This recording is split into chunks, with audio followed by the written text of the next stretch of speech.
یہ دو کیسز ہیں، ان دونوں کیسز میں اگر عمران خان کی اور بشرا کی بیل ہوتی ہے تو انشاءاللہ وہ رہا ہو جائیں گے انشاءاللہ۔ باقی کل انہیں ملاقات نہیں کرنے دے رہے۔ کل علی بخاری جو ہمارے لائر ہیں انہوں نے فوراً طور پہ ان کو بلا لیا جیل والوں نے، اور انہوں نے کہا کہ آپ جلدی سے ملاقات کے لیے آ جائیں۔ تو صرف علی بخاری کو اندر جانے دیا تھا اور بشرا بی بی کی بیٹی اور بھابھی اندر گئی تھیں۔ ان تین کے علاوہ کئی ہفتوں سے کسی کو ملاقات کی اجازت نہیں مل رہی ہے، اور علی بخاری کو عمران خان نے یہ کہہ کے بھیجا تھا کہ باہر جا کے لوگوں کو بتا دیں کہ دیکھیں میں ہمت سے ہوں،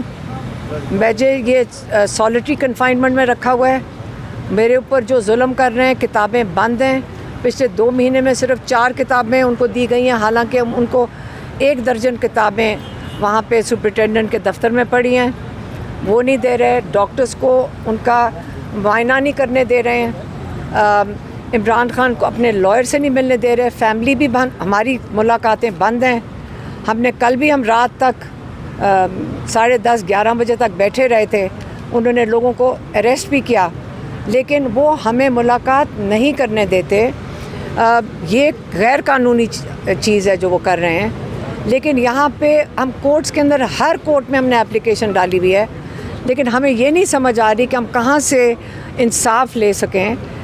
ہم یہی کر سکتے ہیں کہ جا کے جیل کے باہر بیٹھ جائیں، یہ نہیں ہم ہونے دیں گے کہ آپ عمران خان کو بھول جائیں یا آپ عمران خان کو یہ آواز بند کر دیں، ہم ان کی آواز بنیں گے۔ اور کل عمران خان نے جو علی بخاری کو کہہ کے بھیجا ہے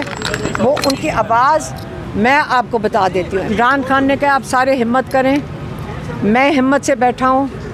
یہ مشکل وقت ہے، انہوں نے جتنا ظلم کر لیں گے، لیکن ہم نے کوئی غلط کام کیا ہے، ہم حق کے لیے کھڑے ہو رہے ہیں،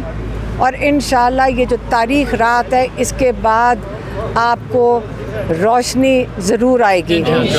اور آپ اس امید پہ چلیں گے۔ کسی نے گھبرانا نہیں، یہ بھی کہا ہے انہوں نے، یہ خاص کہہ کے بھیجا ہے کہ گھبرانا نہیں۔ اور وہ علی بخاری کہہ رہے تھے، وہ 1-2 باتیں کر کے خوب انہوں نے کہہ لگائے، 1-2 انہوں نے جو بات ان سے 2-3 سوال پوچھے تو کہتے کہ وہ تو بڑے انجوائے کر رہے تھے جو میں 1-2 باتیں ان کو بتائیں۔ تو عمران خان نہ وہ پریشان ہوتے ہیں، سالٹری کنفائنمنٹ بھی وہ برداشت کر رہے ہیں، لیکن ہمیں باہر بیٹھے ہوئے یہ تکلیف ہوتی ہے کہ ہم نے بے بس نہیں بیٹھنا، ہم بھی ہمت کریں گے، ان سے زیادہ ہمت کریں گے، اور ہم انشاءاللہ جلد یہ جو 10 سال کی سزائیں عمران خان، یہ بھی عمران خان نے کہا کہ جو 10 سال کی سزائیں یہ ہوا میں اڑ جائیں گی، کیونکہ یہ سارا کچھ غیر قانونی ہے۔ کتنا کچھ غیر قانونی کریں گے، اتنا بوجھ کوئی سسٹم نہیں اٹھا سکتا غیر قانونی کام کرنے کا، یہ اتنا غیر قانونی چلے گئے ہیں کہ اس کا بوجھ نہیں اٹھا سکیں گے۔ تو انشاءاللہ اس کے علاوہ اگلی دفعہ جب ہماری ملاقات نہیں ہوگی یا کوئی اندر جائے گا، اس کا پیغام آپ کو ہم دے دیں گے۔ مہربانی۔ Thank you.